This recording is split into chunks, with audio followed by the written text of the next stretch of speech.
So, good evening, everybody, and today's class on the topic of spoken English. So, warm welcome to my class. So, let's get started.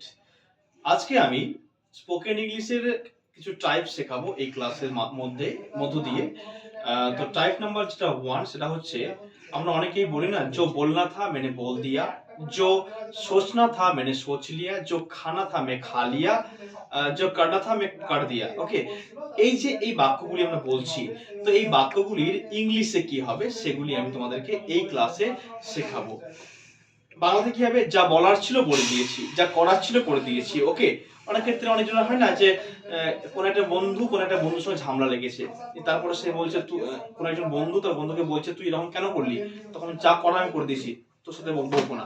এই যে এই ধরনের বাক্যগুলিকে ইংলিশে কি হবে, আমি লিখছি যা বলার তা আমি বলে দিয়েছি, যা যা বলার আমি তা বলে দিয়েছি, যা বলার আমি তা বলে দিয়েছি, আমি আমি বলে দিয়েছি, যা বলার আমি বলে দিয়েছি, বলে দিয়েছি। এই বাক্যটি ইংলিশে কি হবে, जो बोलना था मैंने बोल दिया। তাহলে প্রথমে কাজ কি হবে, প্রথমে কাজ হবে আমাদেরকে এই বাক্যটিকে একটা পার্টে ভাগ করা। একটা যা বলার একটা পার্ট, আর আমি বলে দিয়েছি একটা পার্ট। প্রথমে আমাদের কাজটা হবে যেভাবে শিখবো, প্রথমে সেকেন্ড যে পার্টটা রয়েছে আমি বলে দিয়েছি, আমি বলে দিয়েছি এটা অ্যাকচুয়ালি ভাবে এটা প্রেজেন্ট পারফেক্ট টেন্স হয়, কিন্তু যেহেতু এটা পাস্টের ঘটনা তাই এটা হবে সিম্পল পাস্ট। আর আমরা সকলেই জানি যে সিম্পল পাস্টে কি হয়, প্রথমে সাবজেক্ট বসে তারপরে ভিটু বসে। তাহলে আমি ইংলিশ কি আই, বলা ইংলিশ কি টেল, এই টেলের পাস্ট ফর্ম কি হবে টোল্ড, তাহলে হবে আই টোল্ড। এখানে আই হচ্ছে সাবজেক্ট, আর টোলটা হচ্ছে ভিটু, মানে এটা simple past tense. I told মানে আমি বলে দিয়েছি, কি বলে দিয়েছি, যা বলার, যা বলার। আচ্ছা, এই যা বলার এর ইংলিশে কি হবে, হোয়াট এভার আই ওয়ান্টেড। এটা একটা ফ্রেজ, হোয়াট এভার আমি লিখে দিই আগে, হোয়াট এভার আই ওয়ান্টেড। সবাই কিন্তু এই ফ্রেজটা মনে রাখবো। Okay, whatever I wanted to. এই যে whatever I wanted to মানে যা আমি চেয়েছিলাম, এই ফ্রেজটা পুরো মানে whatever I wanted to, whatever I wanted to মানে যা চাওয়ার, whatever I wanted to. তাহলে এখানে বলেছি যা আই টোল্ড, আমি বলেছি whatever I wanted, whatever I wanted. এখানে বলা ইংলিশ কি টু টেল, টু টেল। তাহলে টোলের একবার আমরা কি করছি, একবার প্রথম বারটাতে টেলের পাস্ট ফর্ম ইউজ করছি, কিন্তু সেকেন্ড বারটাতে যেটা প্রথম ভার্বটা বসাবো তার তার যে ফার্স্ট ফর্ম সেটা কিন্তু আমরা বলবো। এখানে তাহলে এর মানে হচ্ছে I told whatever I wanted to tell, মানে যা বলার আমি বলে দিয়েছি। I told whatever I wanted to tell. আমাদেরকে মনে রাখতে হবে whatever I wanted to এর মানে হচ্ছে, মানে এটা একটা ফ্রেজ যার মানে হচ্ছে স্পোকেন ইংলিশের ক্ষেত্রে যে যা কিছু ছিল, যা কিছু ছিল। ওকে, তাহলে এখানে যা বলার আমি বলে দিয়েছি, I told whatever I wanted to tell। এবার যদি একটা বাক্য বলি, একটা বাক্য হচ্ছে সেখানে একটা বাক্য जो सोचना था मैं सोच लिया। মানে কি, তার মানে কি, তার মানে হচ্ছে যা ভাবার ছিল, যা ভাবার, ভাবার ছিল, ওকে ছিল, আমি তা ভেবে নিয়েছি, আমি ভেবে নিয়েছি, আমি ভেবে নিয়েছি, আমি ভেবে নিয়েছি, ভেবে নিয়েছি। আমাদের প্রথম কাজ কি হবে, প্রথম কাজ হবে সেকেন্ড পার্টটা, মানে কি সাবজেক্ট আমি আর ভেবে নিয়েছি বা হার্ট। সাবজেক্ট আমি ইংলিশ কি আই, ভাবা ইংলিশ কি থিঙ্ক, কিন্তু প্রথমটা কি হবে ভিটু হবে, তাহলে থিঙ্ক এর পাস্ট ফর্ম থট। তাহলে আই থট মানে কি আমি ভেবে নিয়েছি, কি ভেবে নিয়েছি, প্রথমে আই থট লিখলাম, এবার ওই ফ্রেজখানে বসিয়ে দেবো যে হোয়াট এভার আই ওয়ান্টেড, কি লিখবো, what ever I wanted, what ever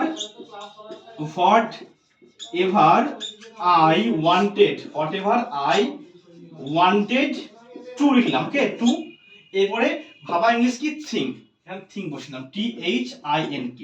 তাহলে ইংলিশে মানে কি যা ভাবার ছিল আমি ভেবে নিয়েছি, ইংলিশে কি হবে I thought what ever I wanted to think. সব সময় এইখানে এই প্রথম যে ভার্বটা বসিয়েছি এর ফার্স্ট ফর্ম হবে কিন্তু এখানে, এবং তাহলে এখানে আর এই what ever I wanted two এটা কিন্তু মনে রাখতে হবে যে এটা একটা মোস্ট ইম্পর্টেন্ট একটা ফ্রেজ, যার মানে হচ্ছে যা বলার, যা মানে যা যুক্ত, মানে এখানে যেমন যা ভাবার ছিল আমি ভেবে নিয়েছি। ওকে, তাহলে I thought what ever I wanted to think, যা जो खाना था मैंने खा लिया, মানে যা খাবার ছিল আমি খেয়ে নিয়েছি। ইংলিশে কি হবে লিখছি, যা খাবার ছিল আমি খেয়ে নিয়েছি।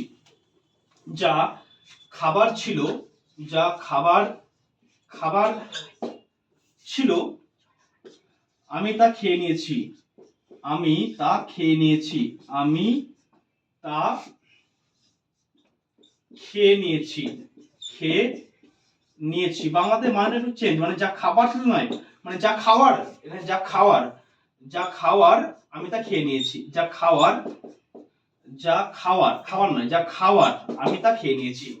তাহলে এখানে প্রথমে কি হবে, আমি খেয়ে নিয়েছি, ইংলিশে কি হবে আমি ইংলিশ আই, খাওয়ার ইংলিশ ইট, এর পাস্ট ফর্ম হবে এট, তাহলে আই এট মানে আমি খেয়ে নিয়েছি যা খাওয়ার। ইংলিশে কি হবে whatever I wanted to eat, কি হবে whatever I wanted to eat. I wanted লিখলাম প্রথমে, তারপর টু লিখলাম, নিয়ে ইট, তাহলে কি যা খাওয়ার ছিল আমি খেয়ে নিয়েছি। যা করার আমি করে নিয়েছি, যা করার আমি করে নিয়েছি। ইংলিশে কি হবে লিখছি এখানে, যা করার আমি করে নিয়েছি। যা করনা থা मैं कर दिया, যা করার ছিল, যা করার আমি করে দিয়েছি। যা করার আমি করে দিয়েছি, করে দিয়েছি। আমরা দেখেছি অনেক ক্ষেত্রে, আমরা দেখেছি যে অনেক ক্ষেত্রে কোন একজন ব্যক্তি কোন একজন লোকের কাছে গেছে এবং সে কোনো একটা খারাপ কাজ করেছে এবং সে বলেছে আমাকে বাঁচানোর জন্য কোনো একটা উকিল ধরেছে এবং বারবার সে উকিলের কাছে যাচ্ছে এবং বলছে যে আমাকে বাঁচান। তখন উকিল বলছে আমি যা করার করে দিয়েছি, তো চাপ নিতে হবে না। ওকে, যে এই বাক্যগুলো যা করার আমি করে দিয়েছি। ইংলিশে কি হবে প্রথম কাজ কি হবে, প্রথম কাজ হচ্ছে এইটা আই, করা ইংলিশ কি ডু, তাহলে সেকেন্ড ফর্ম হবে ডিড, আই ডিড লিখলাম।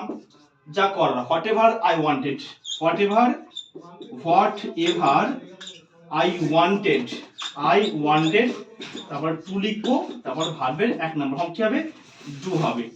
তাহলে কি বললাম I did what ever I wanted to do, বুঝা গেল? এটা টাইপ নাম্বার 1 গেল। এবার টাইপ নাম্বার 2, এবার লিখবো type number 2, second type number 2 লিখবো। টাইপ নাম্বার হচ্ছে 2। আমরা বলি না যে ভগবানের ইচ্ছায় আমি একটা জব পেয়েছি। ভগবানের ইচ্ছা ইংলিশে কি হবে ভগবানের ইচ্ছা, আমি লিখেছি ভগবানের ইচ্ছায়, ভগবানের ইচ্ছায়, ভগবানের ইচ্ছায়। ওকে, এই ভগবানের ইচ্ছায় এর ইংলিশ কি হবে by the grace of the God, by the grace of the God, by the grace GRAC, grace of the God, of the God, বা তাহলে by the grace of the God মানে কি ভগবানের ইচ্ছায়, বা by the grace of Allah বা আল্লাহর ইচ্ছায়। ওকে, তাহলে এখানে ভগবানের ইচ্ছায় মানে কি, যে বাক্যে এরকম থাকে ভগবানের ইচ্ছায় আমি চাকরি পেয়েছি, তাহলে সেখানে প্রথমে কিন্তু by the grace of the God লিখবো। কি লিখবো by the grace of the God. তাহলে ভগবানের ইচ্ছায় আমি একটা জব পেয়েছি, আমি একটা জব পেয়েছি, জব পেয়েছি। ইংলিশে কি হবে তাহলে প্রথমে বললাম যে by the grace of the God, এর মানে হচ্ছে ভগবানের ইচ্ছায় আমি একটা জব পেয়েছি। সাবজেক্ট কি আমি, আই লিখলাম। পাওয়া ইংলিশ কি গেট মানে পাওয়া, তাহলে সবসময় কি হবে পাস্ট হবে, তাহলে আই গট আ জব। তাহলে by the grace of the God I got a job, মানে ভগবানের ইচ্ছায় আমি একটা জব পেয়েছি। ভগবানের ইচ্ছায় আমরা বেঁচে গেছি। ইংলিশে কি হবে ভগবানের ইচ্ছায় আমরা বেঁচে গেছি। আমি কিভাবে লিখছি তাহলে লিখবো ভগবানের ইচ্ছায় আমরা বেঁচে গেছি। তাহলে by the grace of the God আমরা বেঁচে গেছি, আমরা বেঁচে গেছি, বেঁচে গেছি। আচ্ছা আমরা ইংলিশ কি, আমরা হচ্ছে উই, বেঁচে যাওয়া ইংলিশ কি সেভ, তাহলে সেভড হবে উই সেভড, উই সেভড। তাহলে by the grace of the God we saved, এগুলো হচ্ছে স্পোকেন ইংলিশ। এবার যদি বলি যে এটা হলো টাইপ নাম্বার 2, এবার টাইপ নাম্বার 3 যদি বলি, বললাম না যে তোকে মানতেই হবে যে তোর বন্ধু নির্লজ্জ ছেলে, বলি তোমরা যে তোকে মানতেই হবে তোর বন্ধু কি নির্লজ্জ। ইংলিশে কি হবে মানতেই হবে, মাননা পড়েগা। ইংলিশে কি হবে আই হ্যাভ টু অ্যাডমিট, তাহলে মানতেই হবে একটা ফ্রেজ, মানে মানতেই হবে। এটা ইংলিশে কি হবে মানতেই হবে, মানতেই হবে, মানতেই হবে। ইংলিশে কি হবে I have to admit, I have to admit, এর মানে কি মাননা পারেগা, মানে মানতেই হবে। আমরা তোকে মানতেই হবে তোর বন্ধু একটা নির্লজ্জ ছেলে। ইংলিশে কি হবে? আই হ্যাভ টু অ্যাডমিট, তোর বন্ধু, ইয়োর ফ্রেন্ড ইজ, নির্লজ্জ ইংলিশ কি? সেমলেস। SHAMELESS। তোকে মানতেই হবে তোর বন্ধু খুব বুদ্ধিমান। তাহলে বা আমাকে মানতে হবে যে আমার বন্ধু খুব বুদ্ধিমান। I have to admit my friend is very brilliant. So thank you everybody for watching my videos. If you are interested in learning more, make sure subscribe my channel, like my videos and share these videos with your friend. Thank you, bye bye, and take care.